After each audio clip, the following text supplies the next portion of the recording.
《華爾街日報》話，持白卡成年人有60%唔工作冇收入，呢個就係需要改革嘅理由。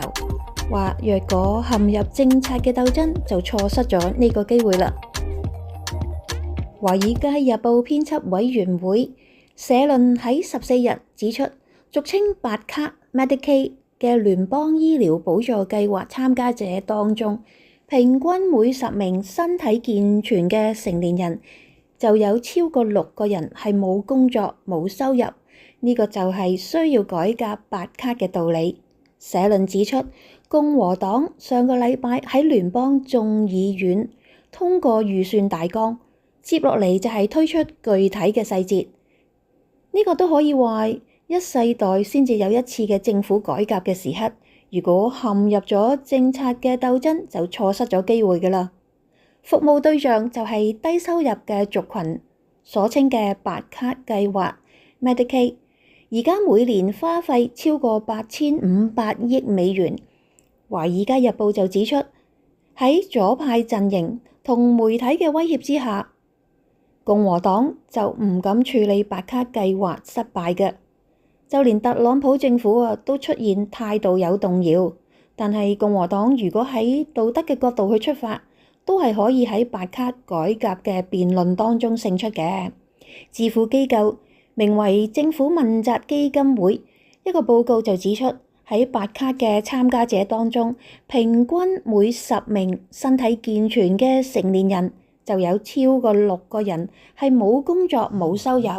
華爾街日報就指出，選民成日都將呢個白卡咧就視為係一啲嘅低收入嘅孕婦啊，或者有身心障礙嘅民眾一張屬於安全網嘅卡。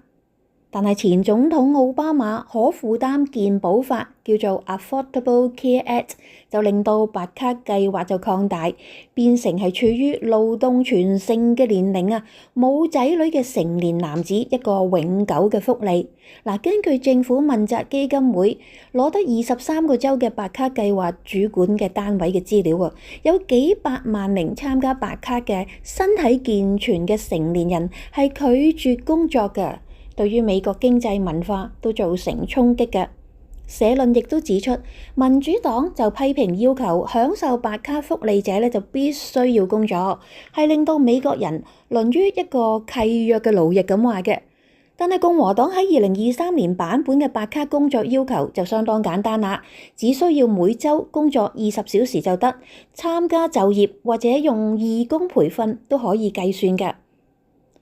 社論指出，某啲嘅共和黨人就擔心，響白卡需工作呢個要求，恐怕令到一啲所謂 MAGA， 即係讓美國再次偉大呢啲 MAGA 嘅男性選民有所疏遠，即係唔投佢票啦。不過咁嘅觀點就缺乏咗政治敏感度啦。根據非營利醫療研究團隊叫做約瑟家庭基金會 Kaiser Family Foundation 簡稱 KFF 最新嘅調查，原來有62%嘅選民係支持白卡工作要求嘅。如果以政黨背景咁去區分呢，民主黨人就有47%嘅人支持白卡工作要求，至於獨立選民就有60%係同意嘅，共和黨員就有82%贊成。你認為呢？攞白卡嘅成年人、成年男子60%唔工作冇收入，哇！